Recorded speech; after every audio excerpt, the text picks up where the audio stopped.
tienes en tus manos un material sumamente valioso para tu vida. Tan valioso que otras personas han asumido los costos de producción para que llegue a tus manos en forma gratuita. Esperamos que al escucharlo tú también seas bendecido con la información que Dios te trae a través de su siervo, el pastor Andrés Portes Rodríguez. Hoy vamos a comenzar una serie de 4 sermones. Estos 4 sermones son un trabajo, un estudio acerca de los últimos días de Jesús en la tierra. Vamos a comenzar con este titulado Crucifícale. Lo interesante de estos sermones es que vamos a ir un poquito más al fondo de lo que fue el trabajo de Jesús en nuestro favor. Y vamos a ir paso a paso a través de cada una de estas partes. Los exégetas bíblicos dicen que el mayor evento que jamás haya tenido lugar en la historia de la raza humana es la muerte, entierro y resurrección de nuestro Señor Jesucristo. Y no solamente en la tierra, es el evento más trascendente en todo el universo, porque nunca pudo una criatura imaginar que el todopoderoso Dios se hiciese hombre. Pero jamás podía una criatura imaginar que el todopoderoso Dios, hecho hombre, sería levantado en una cruz como un vil criminal. Jamás podían las inteligencias celestiales imaginar que el puro, el santo, el inmaculado Dios fuera echado tan bajo como lo fue en la persona de Cristo Jesús. De allí la trascendencia del trabajo que tenemos que hacer. La sierva de Dios dijo las siguientes palabras: el sacrificio de Cristo como expiación del pecado es la gran verdad en derredor de la cual se agrupan todas las otras verdades. Dice, a fin de ser comprendida y apreciada debidamente, cada verdad de la palabra de Dios, desde el Génesis al Apocalipsis, debe ser estudiada a la luz que fluye, ¿de dónde? De la cruz del Calvario. Cuando entendemos al Jesús levantado en la cruz, entonces entendemos la razón del cristianismo. Cuando conocemos el trabajo de Jesús en la cruz, entonces comprendemos la razón de ser de la iglesia cristiana. Hasta que no aprendemos, hasta que no descubrimos al Cristo en la cruz, nuestra vida cristiana carece de valor.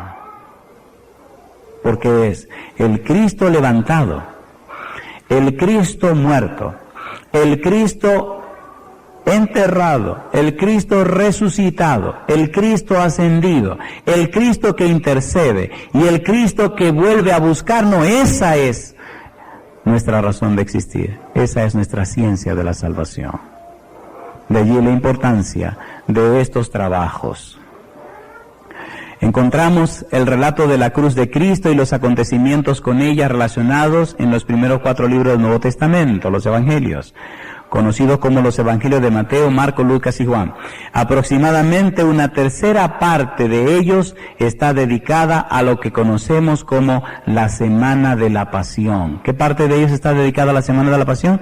Una tercera parte. ¿Por qué? Porque ahí, oiga, si no existe la cruz, si Cristo no es levantado en la cruz, si Cristo no muere, vana sería nuestra fe y nuestra esperanza. Pero porque murió, nosotros tenemos derecho a la vida. Y porque vive, nosotros viviremos.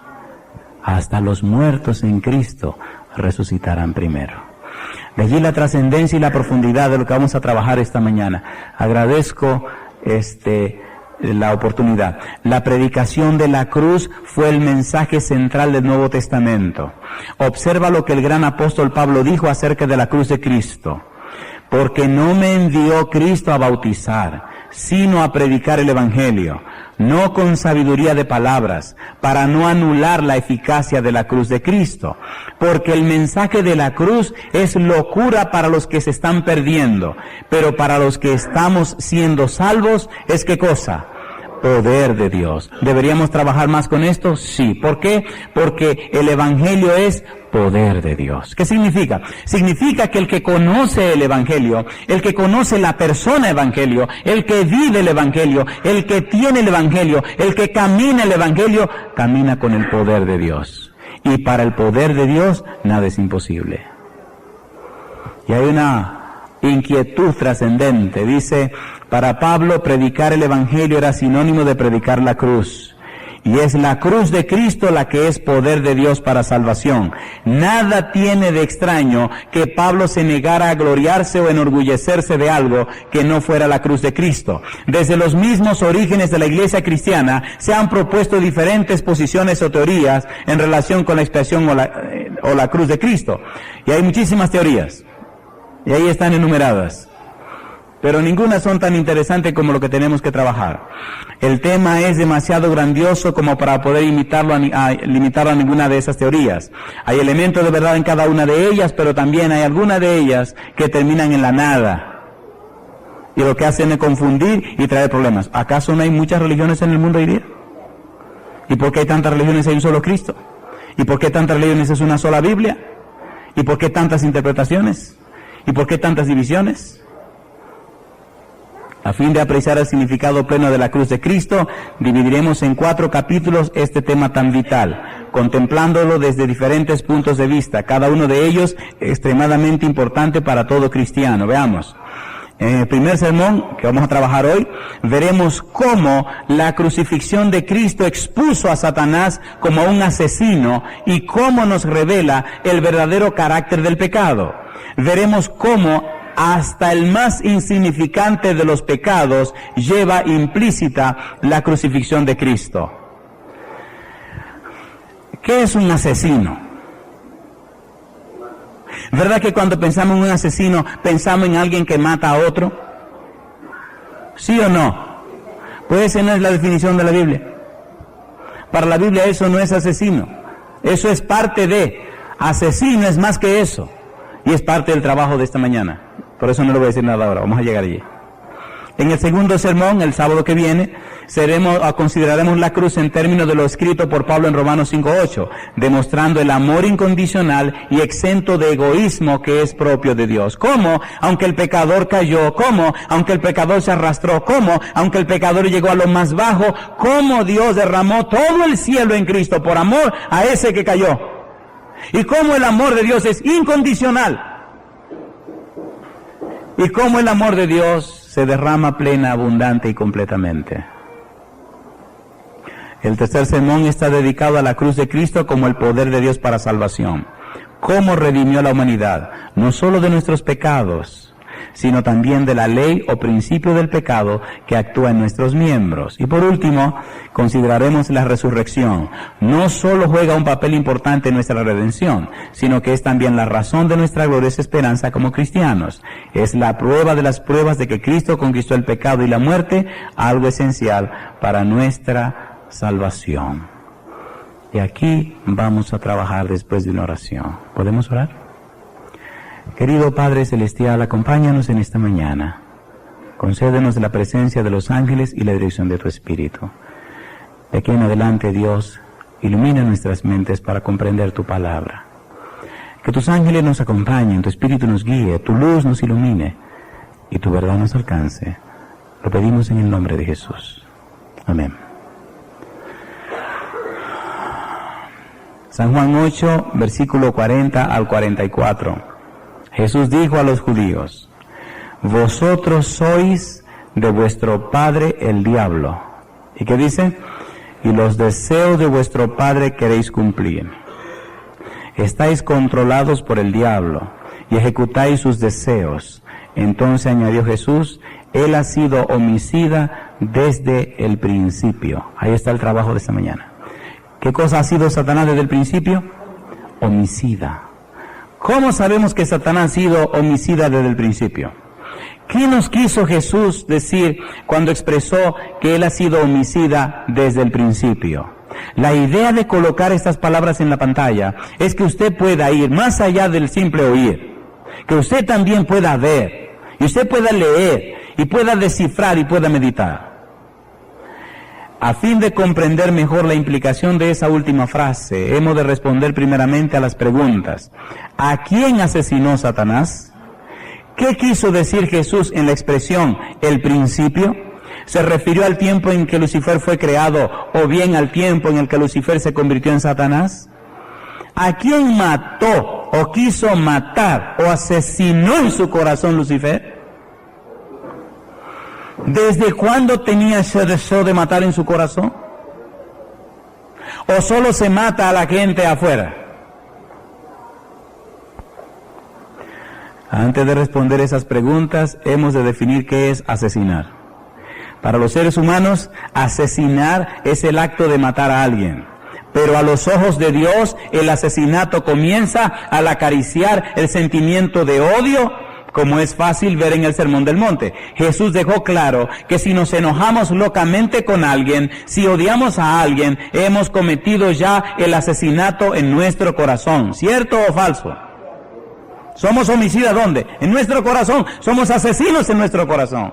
Ojalá se lo parta un rayo, ojalá lo mate un carro, ojalá se... No son expresiones que se oyen por ahí en los labios suyos, no, ni en los míos, en otras personas. Según la ley de Dios, el asesinato no tiene por qué ser un acto externo. Consiste en acariciar el sentimiento de odio contra algún otro. ¿No hemos odiado a alguien alguna vez con razón o sin razón? ¿Sí o no? Eso no es fácil cuando usted le hacen daño, se le calienta la sangre.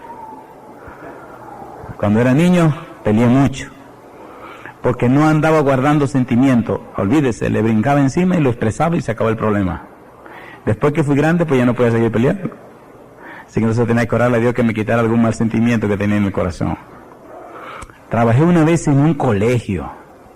Se llamaba Colegio Patrón San José. Un colegio privado. Y recuerdo que me río, porque imagínense por casualidad que esta cinta llegue a mi país. Le tengo buenas noticias. El programa de radio de Tampa se ha hecho, ya cumplió un año. Hace un año que estamos predicando en Tampa, en una emisora, todos los sábados de 8 a 9 de la mañana. Pone media hora de sermón. Esta mañana me llamaron con mucha emoción, porque el programa se ha difundido, mire.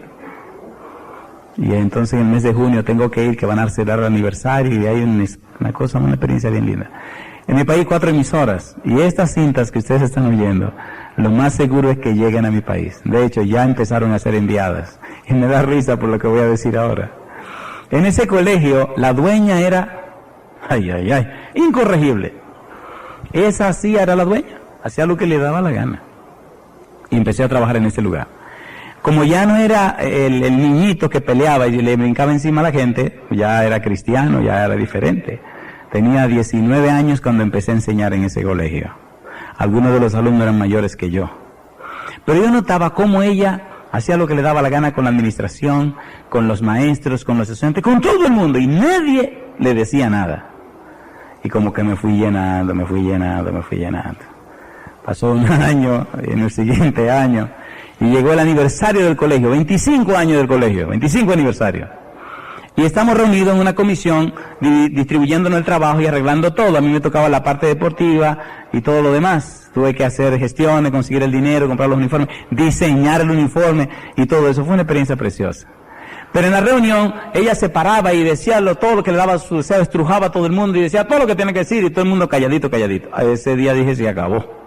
Gracias a Dios siempre me respetó, pero ese día ya no me aguanté más. Ese día dije, hasta aquí. Y cuando ella comienza a hablarle de cualquier manera a la gente, así, levanto la mano. Como nunca hablaba, siempre estaba calladito, tranquilo y no decía nada, pues ella de una vez me dio la palabra. Dijo, no, pues este que nunca dice, ni siente ni padece, pues se va a poner de mi lado. De mi lado, me rugió ese león del pasado. Levanto la mano y me dice, sí, cómo no, profesor, porte, diga.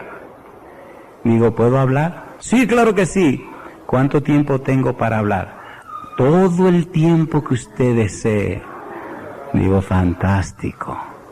Digo, usted puede sentarse un momento porque lo que voy a decir es largo. ¿Cómo no? Para mí es un honor escucharlo. Y se sentó. Ay, papacito. Le dije hasta barriga verde a esa señora. Dijo, todos los problemas de este colegio tienen un solo origen. ¿Ah, sí? ¿Quién? Usted. Aquí la única persona que perjudica y perturba todo el desenvolvimiento del trabajo es usted. Aquí lo único que no sirve en este colegio es usted. La única cosa que tenga en medio de este colegio es usted. Ojalá usted se saliera de aquí, triunfaría. Y esa mujer dijo, sí, espérese, que dijo que era hasta que yo terminara.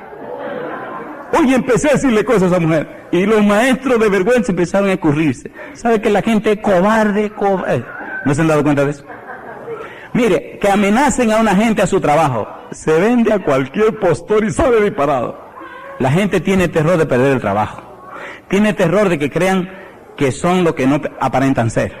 ¿O no? Déjese de cuentos, las cosas son como son. Y después que le dije todo lo que le tenía que decir a la mujer, nada más quedábamos ella, yo y los estudiantes. Todos los maestros se fueron. Y los estudiantes de cuarto y tercero también se fueron, quedaron los pequeñitos. Cuando ya terminé de darle mi discurso, terminé diciéndole, ¿y ve por qué toda esta gente se ha salido? Porque son cobardes. Siempre le dicen la cosa a usted por detrás, pero usted ve que decírselo de frente. Ahora responda, dígame, ¿cuándo he llegado tarde a este colegio? Nunca. ¿Cuándo he faltado a mis clases? Nunca. ¿Cuándo he tenido problemas con estudiantes? Nunca. Entonces dígame, ¿qué es lo que me va a decir ahora? Y él se quedó así, una señora brava. No hallaba ni qué decir. Lo que me dijo fue, ¿usted quiere ser el director? ¿Director de qué? ¿De este colegio? ¿Con usted como dueña? Ni loco.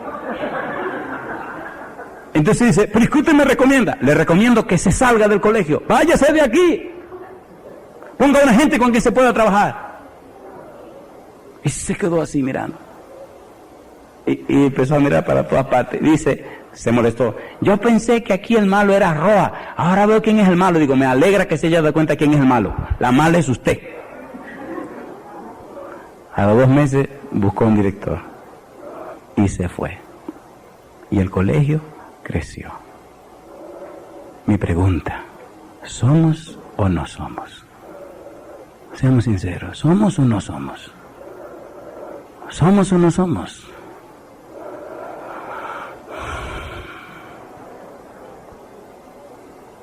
Jesús dejó claro que si nos enojamos locamente con alguien, si odiamos a alguien, hemos cometido ya el asesinato en nuestro corazón. Por lo tanto, según la ley de Dios, el asesinato no tiene por qué ser un acto externo. Consiste en acariciar el sentimiento de odio contra algún otro. Y teniendo eso en mente, ¿por qué no leemos Ezequiel capítulo 28, versículo 15? El 14 dice... ¿De quién habla? Ezequiel capítulo 28. Vamos a hacerlo rapidito. Acuérdense que estamos hablando de que Jesús dijo que Lucifer es ¿qué cosa? Es asesino. ¿Por qué Jesús dijo eso? ¿Qué significa que es asesino? Y ahí vamos a ir un poquito rápido. Ezequiel capítulo 28, versículo 15. Dice Ezequiel 28, 15.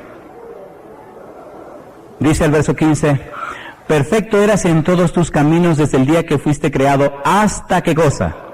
Que se halló en ti maldad. ¿Quién era ese? Versículo 14.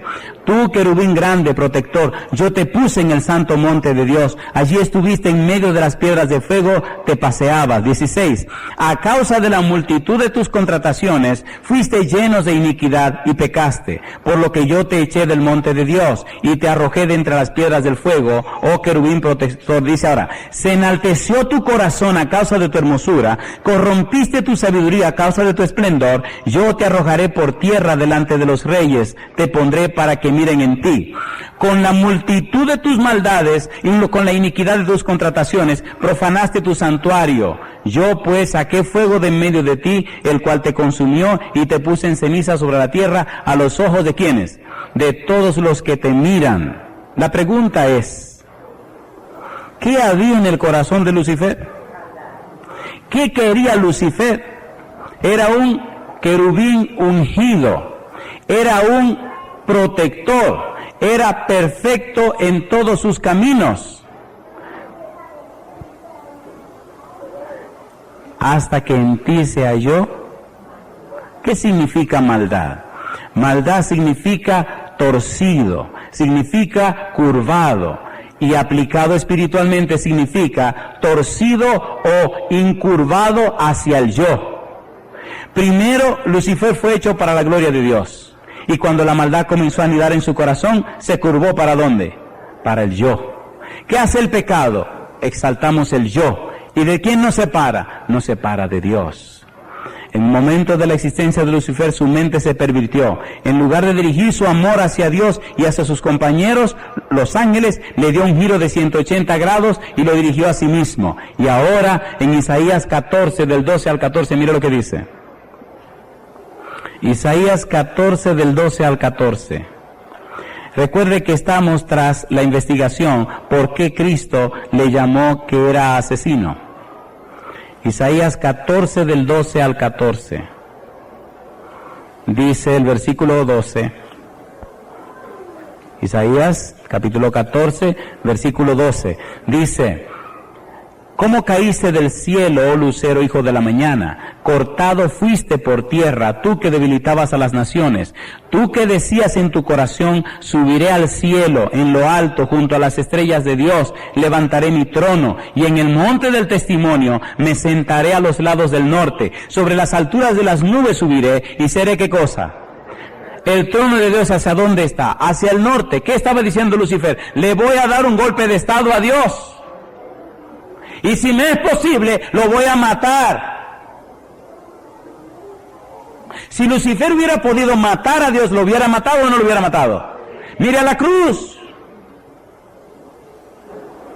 Si usted no entiende todo el tejemaneje antes de la cruz, no va a entender la cruz, ni después de la cruz. Si no entiende lo que hay detrás de los bastidores, no va a entender su vida cristiana. Y si no entiende su vida cristiana, no entenderá el pecado. Y si no entiende el pecado, no entiende a Lucifer. Y si no entiende a Lucifer, su vida no tiene sentido.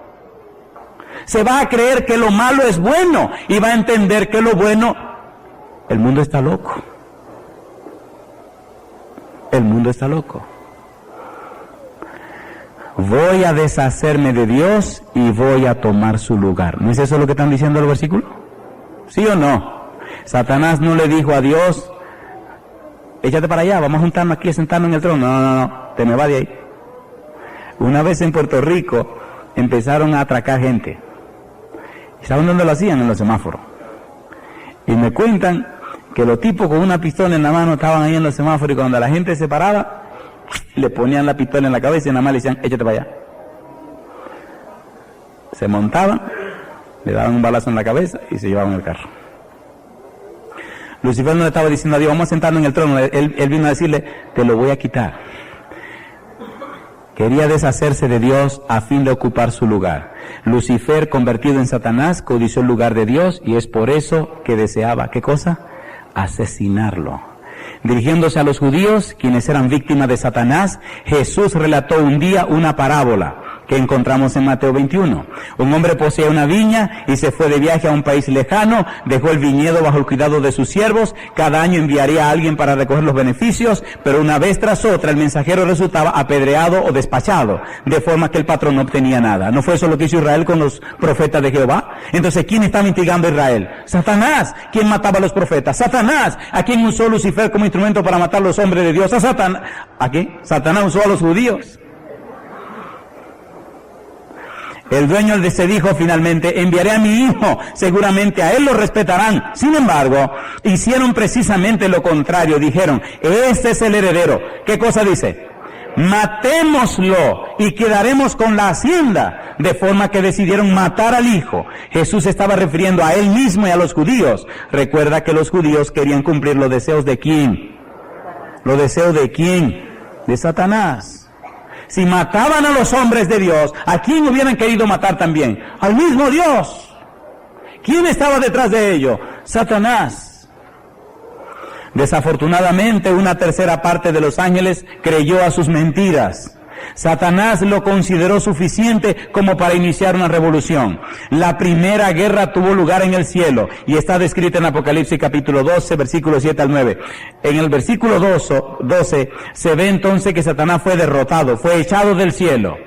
Pero Dios no lo destruyó en ese momento por la sencilla razón de que nadie sabía lo que había en el corazón de Satanás. La única manera en la que Dios podía revelar a Satanás era permitiéndole seguir su propio camino. ¿Y qué era lo que Satanás quería? Matar a Dios.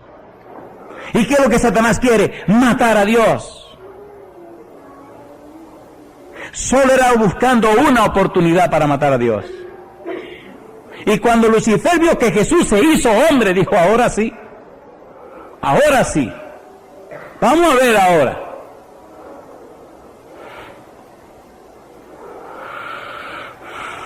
Dios dijo, si destruyo este tipo ahora y los que lo siguen, habrá una confusión en el universo por toda la eternidad. ¿Cierto o falso? ¿Cierto o falso? ¿Sí o no? La gente no sabía lo que estaba en el corazón de Lucifer. Y hubo que dejar que se desarrollara su mal, lo que tenía en su corazón. Después de ese incidente, Satanás vino a este mundo y engañó a la mujer, y mediante ella logró la caída de Adán, puesto que Dios dio a nuestros primeros padres el dominio del mundo. Al derrotar a Adán y Eva, Satanás obtuvo el control del mundo. Estableció entonces su reino aquí, en la tierra, bajo su propio sistema. ¿El sistema de qué? Del yo. Generalmente, ¿en quién pensamos primero? En el yo. ¿De quién hablamos más? Del yo. ¿Para quién queremos lo mejor? Para el yo. ¿Cuál es el centro del pecado? El egoísmo, yo. ¿Sí o no? Por eso dice Jesús, mi reino no es de este mundo. Y le dice a Satanás, el príncipe de este mundo. Nosotros vivimos en un mundo que no nos pertenece. Nuestra patria está allá, de donde esperamos a Cristo Jesús. No somos de este mundo, por eso dice, no te pido que lo quites, que lo quites del mundo, sino que lo guardes del mal. No son del mundo como yo no soy del mundo. Si es verdad que somos de Cristo, si es verdad que somos cristianos, tenemos que vivir una vida completamente conforme a lo que Él establece. Colosenses capítulo 3, versículo 1. Si pues habéis resucitado con Cristo, ¿qué cosa? Poner la mira en las cosas de arriba, donde está Cristo. Los que pertenecen al reino de Satanás son centrados en el yo. Hay 3 pilares sobre los cuales se asientan las cosas en este mundo. Si usted lee Primera de Juan, capítulo 2, versículo 15-16, hay 3 pilares. Número 1, los malos deseos. Número 2, la codicia de los ojos. Y número 3, la soberbia de la vida. En la base de estos 3 motores del hombre pecaminoso está el principio del yo, la esencia misma del reino de Satanás. ¿Cierto o falso? ¿Sí o no? La esencia misma del pecado está en los malos deseos de la carne, la codicia de los ojos y la soberbia de la vida. Esa es la base. ¿Y dónde mora el pecado? ¿En tu carne y en la carne mía o no? ¿Sí o no? Es un mal que tenemos adentro. Pero un buen día, muchos siglos después, Satanás oyó cierto cántico arrobador. Gloria a Dios en las alturas, y en la tierra paz entre los hombres de buena voluntad. El Hijo de Dios, su peor enemigo, había venido a este mundo a redimir la raza humana de sus manos. En respuesta, Satanás se dijo, no esperaré hasta que crezca. Satanás nada sabe de jugar limpio. Te voy a dar muerte en la primera ocasión que tenga. ¿Se acuerdan ustedes cuando los reyes de Oriente fueron a visitar a Herodes? ¿Qué le dijo Herodes? Vayan y miren a ver dónde está el muchachito. Y después vengan y díganmelo. Y cuando ya vieron el niño, ¿qué le dijo el Señor a través de un ángel? Váyanse de este lado, no le digan nada. ¿Y qué hizo Herodes con todos los niños menores de 2 años? ¿Y qué es lo que Satanás quería? ¿A quién era que quería matar? ¿Se dan cuenta que anda buscando cómo arrancarle la cabeza? El Nuevo Testamento nos da cumplida información de cuántas veces Satanás fracasó en sus atentados contra la vida de Cristo. La primera ocasión de que tengamos constancia fue la matanza de los bebés en Belén, perpetrada por el ejército de Herodes el Grande. Este no era más que una víctima de Satanás, una herramienta en sus manos. Como es bien conocido, en este triste suceso, el propósito de Satanás resultó frustrado, por lo que respecta a deshacerse de Cristo. Incidentalmente, todos los agentes de Satanás son grandes. Esto es lo que promete. Si me sigues, haré de ti alguien grande.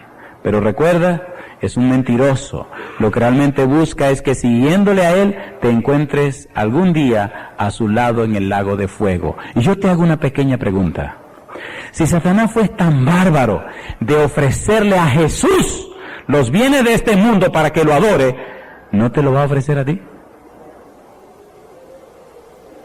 La tercera tentación, ¿en qué consistió en el desierto? ¿Le mostró Satanás a Jesús todos los reinos del mundo? ¿Y le dijo que a él le eran entregados? ¿Era verdad que le entregaron a él esos reinos? Sí, porque Adán y Eva cayeron. ¿Y a qué hizo Satanás? ¿Se lo ofreció a quién? ¿Y qué le pidió a Jesús? Si tú te postras y me adoras, todos los reinos van a ser tuyos. ¿A qué vino Cristo a la tierra? A rescatar lo que Adán había perdido. ¿Qué le dijo Lucifer? No hay que pelear. Arrodíllate y adórame y te lo voy a entregar. ¿Se podía confiar en Lucifer? ¿La paga del pecado? ¿Cómo podía Cristo rescatar al hombre perdido? Por la muerte. Queridos, ¿se entiende lo que estamos haciendo?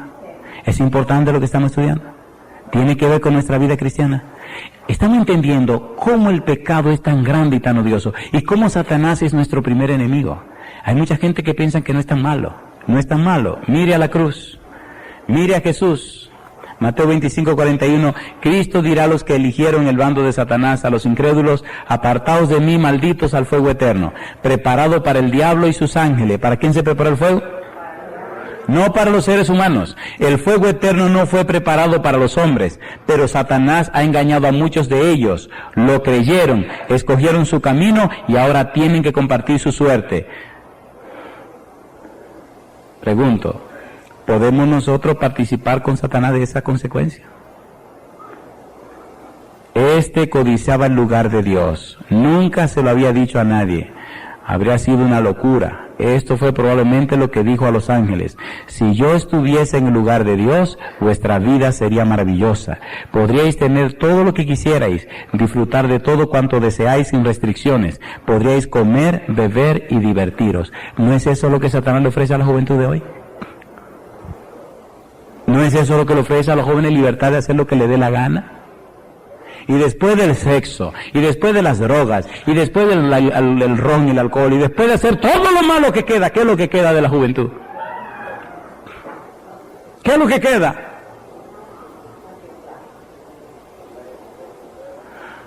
Jóvenes que en la plena flor de su juventud son desgraciados, como una flor deshojada. Mentes brillantes se convierten en nada, satisfaciendo los deseos del corazón. Perdón, espérese. Pero ¿y nada más le ofrece eso a él, a los jóvenes? Cuando Lucifer fue a tentar a Jesús al desierto, recuerdan que estaba arriba en el pináculo del templo y le dijo: tírate, porque escrito está, a sus ángeles mandará para que en piedra no tropiece. ¿Por qué él no lo tiró? ¿Podía Lucifer tirar a Jesús y lanzarlo al vacío para que se matara? No podía. San Juan capítulo 10, versículo 31-39, el diablo empleó a los judíos para apedrear a Jesús. Dice, volvieron a tomar piedra para apedrearlo. Si dice volvieron a tomar, significa que antes la habían tomado también. ¿Se acuerdan o no se acuerdan?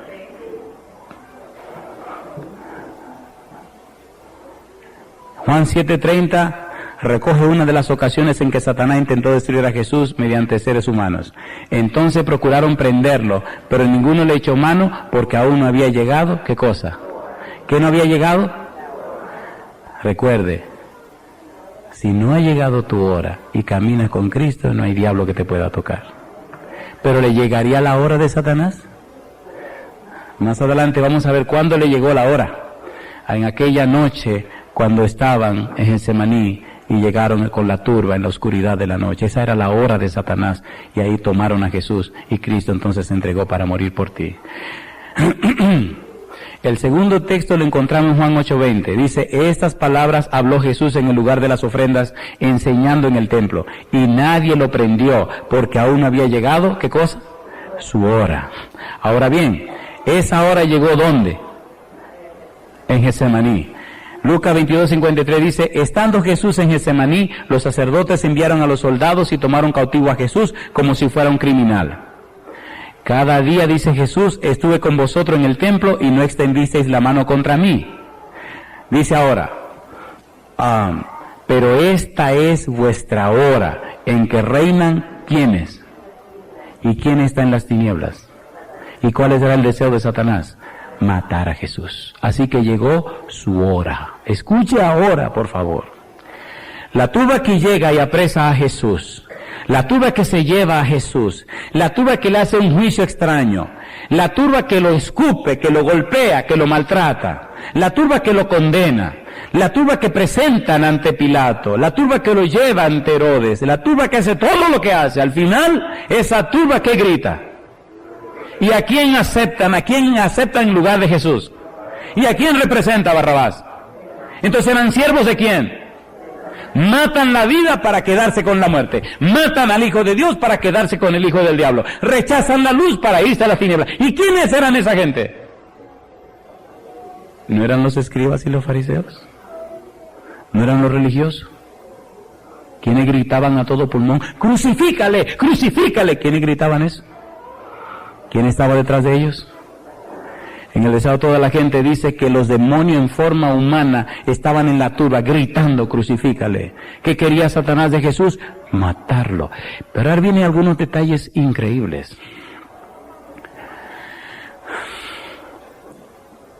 Hijo mío, imagino al Señor diciéndole a Jesús, voy a retirar de ti mi protección y a permitir que Satanás te haga lo que nos ha querido hacer desde el principio.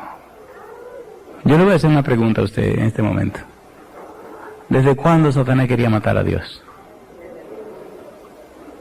4,000 años maltratándolos. Mire, Satanás se goza en tomar a una persona y maltratarlo y hacerlo sufrir para ver a Dios sufriendo por sus hijos. Se goza en matar los niños, en acabar la juventud, en destruir y destrozar vida. Y cuando a Jesús se lo entregaron en las manos, dijo, espérate, a este lo voy a hacer sufrir como nadie se imagina. Recuerde que dijimos al principio que Dios no destruyó a Lucifer y sus ángeles que cayeron porque el universo no entendía lo que había en su corazón. Pero ahora, al caer Cristo en sus manos, todo el universo entonces vería qué es lo que hay en el corazón de Lucifer. ¿Se entiende dónde vamos? Solo de esa forma podía Dios exponer ante el universo los secretos que escondía el corazón de Satanás. La cruz expuso a Satanás. Nunca más nadie en el universo, ángeles celestiales o moradores de los mundos no caídos, albergaría la menor simpatía hacia Satanás. La cruz reveló la realidad de su corazón como asesino de Dios. Imagino a Dios sufriendo por 4,000 años. Imagino a Dios pensando y sabiendo los pensamientos de todas sus criaturas, oyendo sus pensamientos. Y si Lucifer tenía razón, y si Dios está equivocado, ¿cayeron ángeles o no cayeron ángeles? ¿Sí o no? ¿Ángeles se convirtieron en demonios o no se convirtieron en demonios? Un tremendo argumento. ¿Y por qué esos cayeron si están allá? ¿Y qué pasó? ¿Qué pasó acá? ¿Qué pasó acá? 4,000 años, papá Dios calladito. Y ahora llegó la oportunidad de conocer a Lucifer.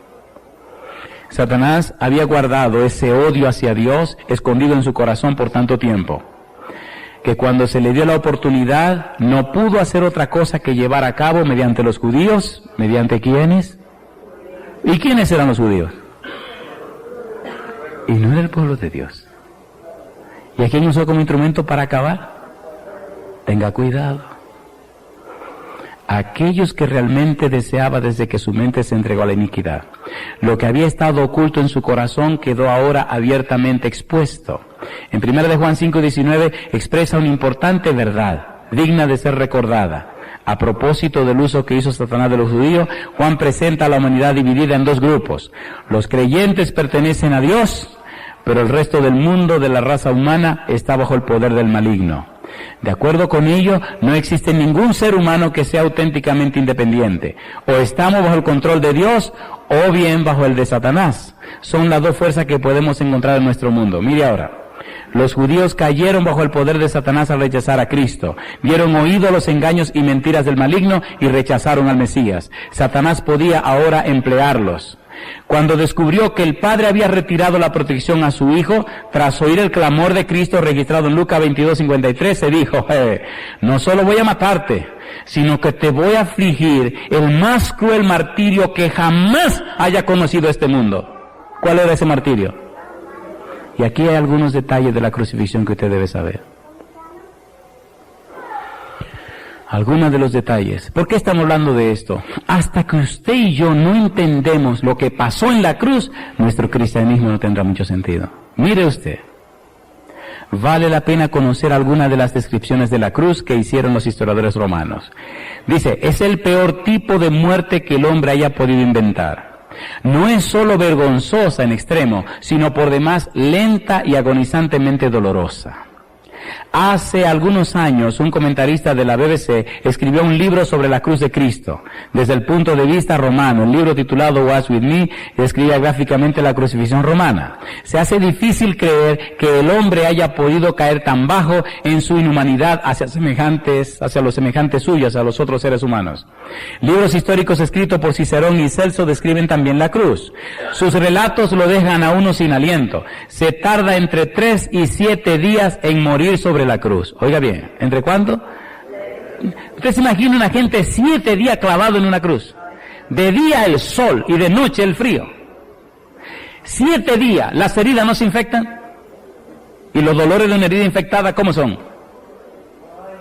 Mire la descripción. Ese periodo permite que se desarrolle la gangrena en las manos y pies que los clavos oxidados han atravesado. O sea, empieza a podrirse estando vivo. Se producen agudos dolores de tipo migrañoso que parecen partir en dos la cabeza.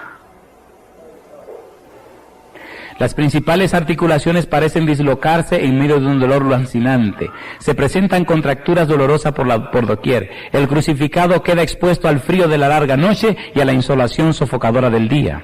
Los crucificados siempre pendían de la cruz desnudos. Cuando los artistas colocan un lienzo cubriendo la desnudez del crucificado, manifiestan un loable sentimiento de reverencia que, sin embargo, no se corresponde con la realidad de la cruz. Pues bien, detrás de todo ello estaba ¿quién?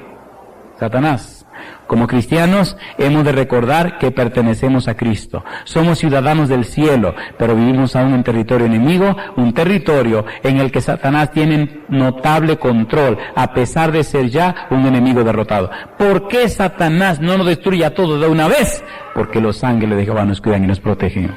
La pregunta entonces, si tú viste lo que Satanás le hizo a Jesús, ¿quién dice que a ti te tratará diferente?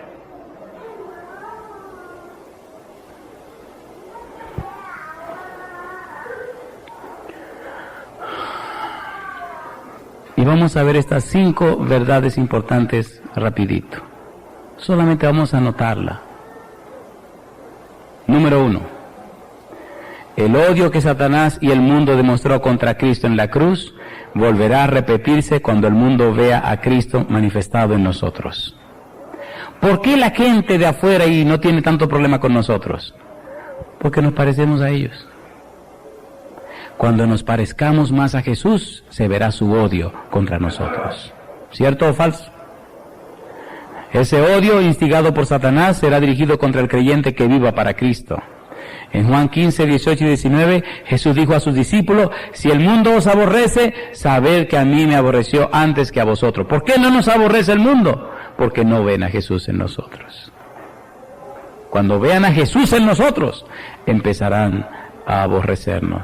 Si fuerais del mundo, el mundo amaría lo suyo, pero como no sois del mundo, antes yo os elegí del mundo, por eso el mundo os aborrece. Recuerda que Cristo anduvo haciendo bienes, no había razón alguna para que hubieran de aborrecerlo. Sin embargo, el odio que manifestaron hacia él en la cruz fue increíble. Lo mismo ocurrirá a todo cristiano genuino. ¿Cierto o falso?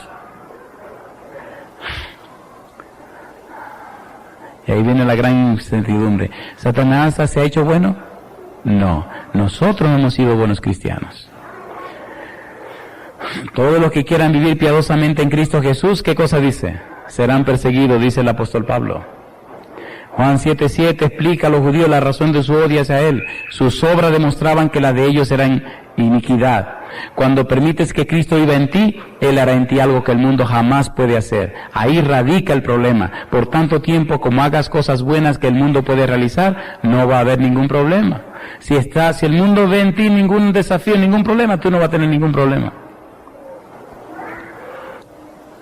La segunda razón, como hijos de Dios, ni Satanás ni el mundo pueden tocarnos sin que Dios lo permita. ¿Cierto o falso?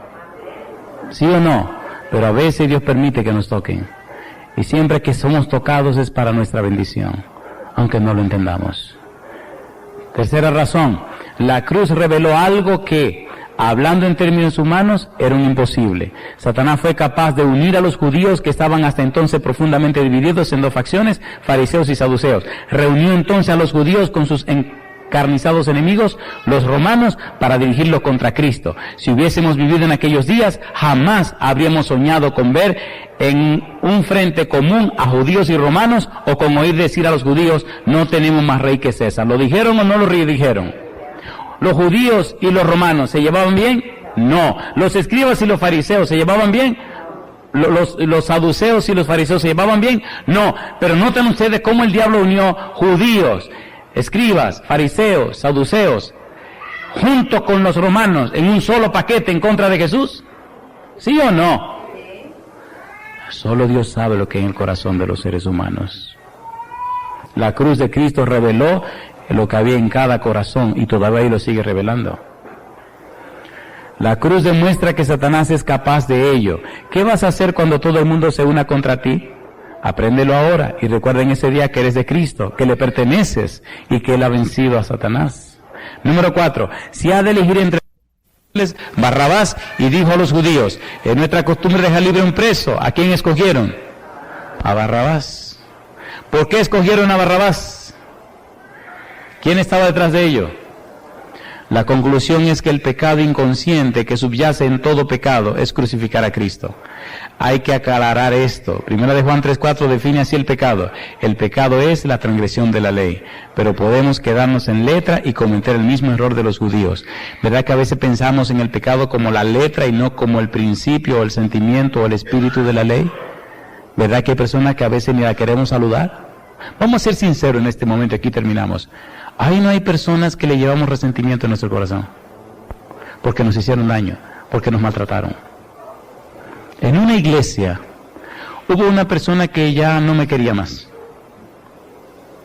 Hay una cosa curiosa, y acostúmbrese, si usted decide consagrarse a Dios, se va a ganar unos enemigos sin usted saber por qué ni de dónde. Gente que lo va a odiar hasta la muerte. Y usted se preguntará, ¿pero y qué pasó aquí? Y esa persona vivía ardiendo, pero una furia, una rabia, un odio. Y como ya conozco esta cuestión, empecé a orar por esa persona. Y me dijo el Señor, la oración no es suficiente, tienes que ayunar. Y empecé a ayunar. Orar y ayunar por ese que no me quiere. ¿Por qué? Porque si le sigo el juego, entonces se me engancha el demonio a mí también. ¿O no? La actitud, no me saluda, pues no te saludo. No quieres saber qué me importa, en qué espíritu estoy participando. ¿Y no ese es el que generalmente participamos?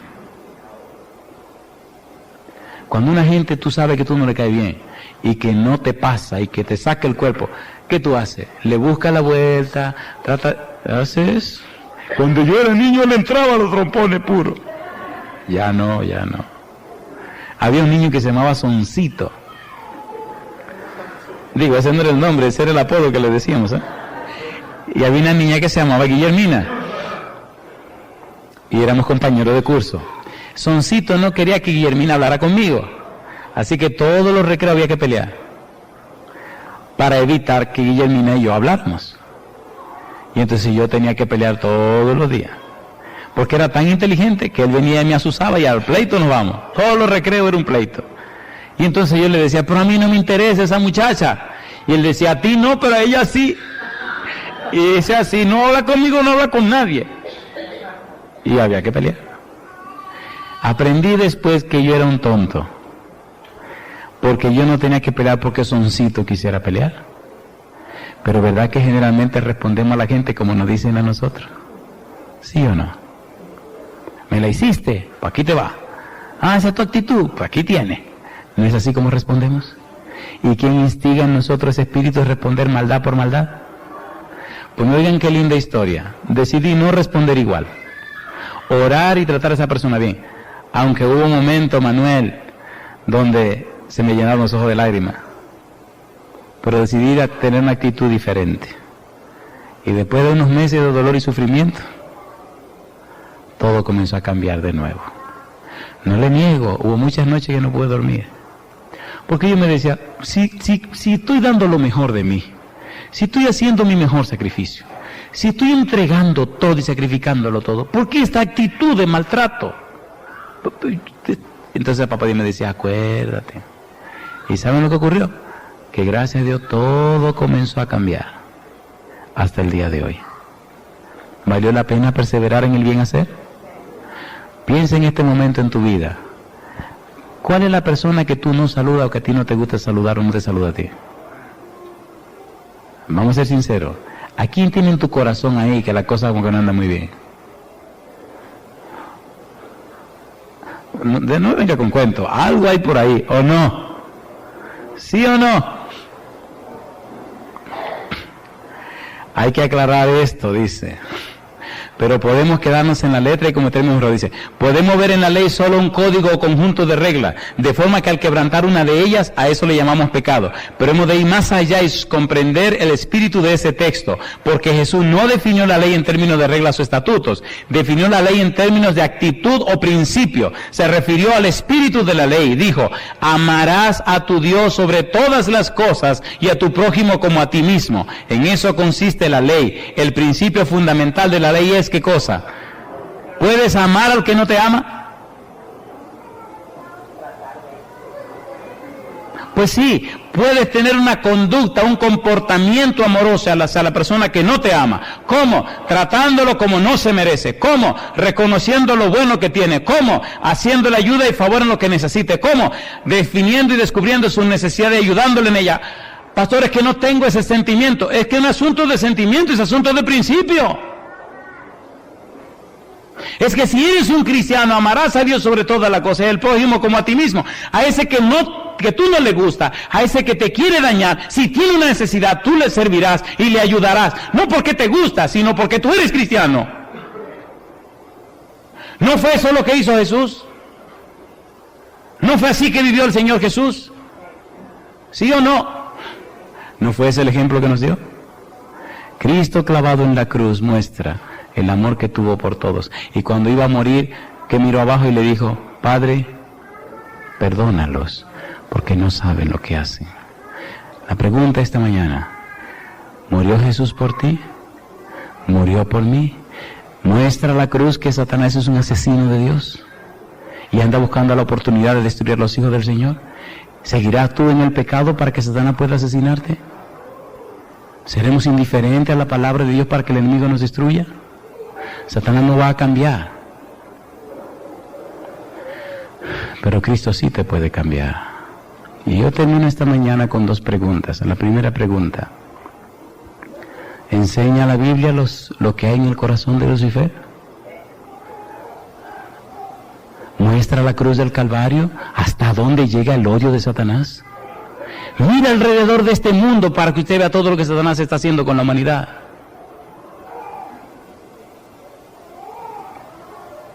Mire la juventud de hoy, mire la sociedad, mire las sociedades secretas, mírelo cómo el mundo está luchando por poder. ¿Quién está detrás de todas esas destrucciones? Mire la indiferencia de los cristianos en la salvación de los demás. ¿Quién está detrás de esa indiferencia? ¿Necesitamos orar para que Dios nos transforme? En Romanos 8:7 Pablo declara que la mente carnal, la mente controlada por nuestra naturaleza pecaminosa, por la carne, es enemistad contra Dios, por lo tanto, no se sujeta a la ley de Dios, que es amor.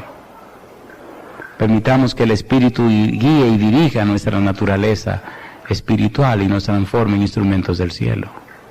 ¿Necesitamos el instrumento de Dios para la salvación de los demás? Pues sí. Cuando entendemos la cruz, cuando entendemos a Jesús, nuestro hogar comienza a ser diferente.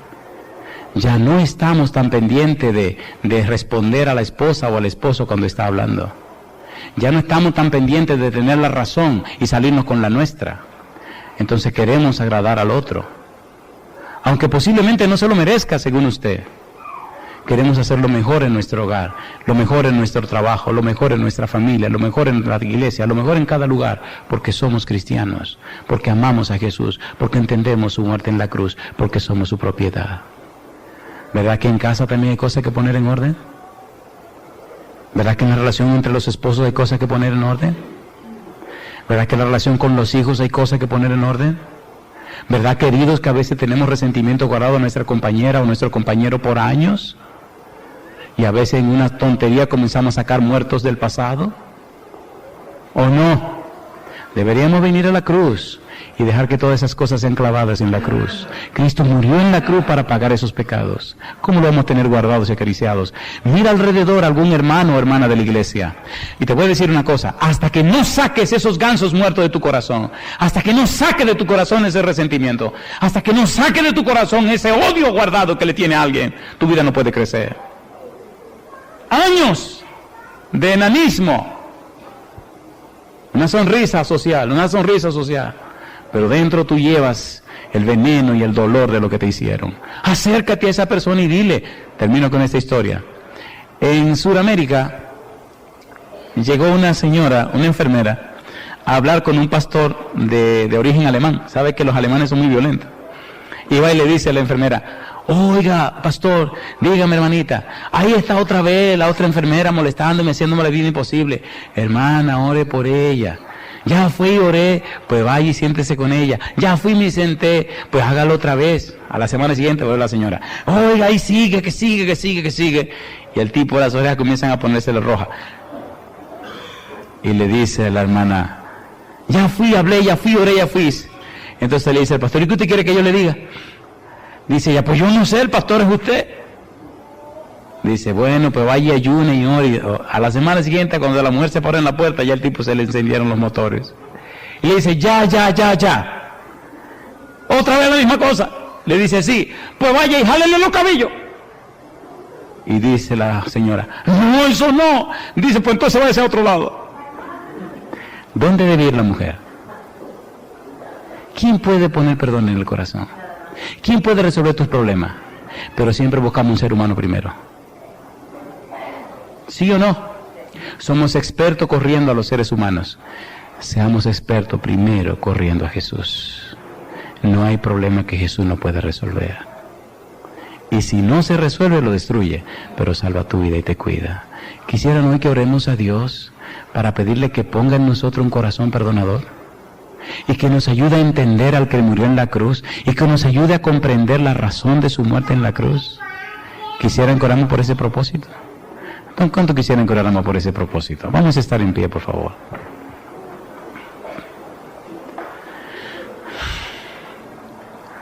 Pero los cristianos no vivimos bajo la ley, sino bajo la gracia. La gracia tomó sobre sí el castigo de nuestros pecados. No nos paremos ante un pecado pequeño y digamos: ¿qué tiene de malo? Si se permite a ese pecado desarrollarse hasta su plenitud, resultará en crucificar a Cristo. En el centro de todo pecado está el yo. ¿Cuándo queda el yo satisfecho? Es insaciable. No para hasta haber llegado a lo más alto, precisamente el lugar que Dios ocupa. Si te digo que el pecado es incumplir una regla, eso no parece tan malo. Pero observa lo que el santuario enseñaba a los judíos en el Antiguo Testamento, que el pecado es clavar el cuchillo a Cristo, el Cordero de Dios. ¿No era eso lo que hacían los pecadores en el pasado? ¿Deberíamos añadir pecado a pecado? No. La cruz nos dice que Satanás es asesino de Dios. Y cuando pecamos, participamos del mismo espíritu. Oremos a Dios que nos dé su Espíritu Santo para que haga en nosotros lo que no podemos hacer. Querido Dios, somos débiles criaturas y pecadores. Necesitamos cada día comprender mejor tu maravilloso plan de salvación. Conocer más al Señor Cristo Jesús. Gracias, Padre, por el estudio de esta hora, donde vemos y descubrimos más ampliamente que Satanás es asesino de Dios, que Satanás no nos ama, no nos quiere, sino que intenta destruirnos. Danos luz, Señor, para entender esta verdad. No deje que el pecado y la maldad nos engañen. Haz de nosotros depósito de tu Santo Espíritu. Danos, oh Dios, sabiduría de lo alto, para entender y comprender tu maravilloso amor. Refugiarnos en Jesús, someternos a Jesús, acogernos bajo sus alas, ser llenos de su Espíritu y ser transformados a su semejanza. Haz de nuestra vida un instrumento del cielo. Perdónanos, oh Dios, por nuestra dejadez espiritual. Perdónanos, Señor, por nuestras debilidades y flaquezas. Fortalécenos, Señor. Manténnos en pie en tu presencia sin caída hasta la venida de Jesús. Y ahora, Señor, en tus santas manos entregamos nuestra vida. Cuídanos y protégenos del enemigo y de nosotros mismos. Y Padre, si en algún momento tiene que llegar la hora donde el enemigo tendrá que dañar o destruir o hacer daño a nuestra vida, prepáranos y capacítanos para ese momento. Como el apóstol Pablo, permítenos ir, oh Dios, al cadalso, firme y fijos en tu verdad. Si como Pedro tenemos que ir a la crucifixión, consérvanos valientemente, Señor, entregados y consagrados hasta la muerte. Si como Esteban tenemos que ser apedreados, abre nuestros ojos para verte sentado, oh Jesús, a la diestra del Padre. Si como Andrés tenemos que ser crucificados, danos valor para enfrentar la crucifixión. Si como Santiago tenemos que ser atravesados por una espada, danos, Señor, tu apoyo y tu presencia para permanecer firme. Si como los mártires tenemos que sufrir la hoguera, consérvanos en tus manos santas. Pero, Señor, si tenemos que hacer el ridículo, ser atacados y todo lo demás, consérvanos en tus manos para estar firme hasta la venida de Jesús.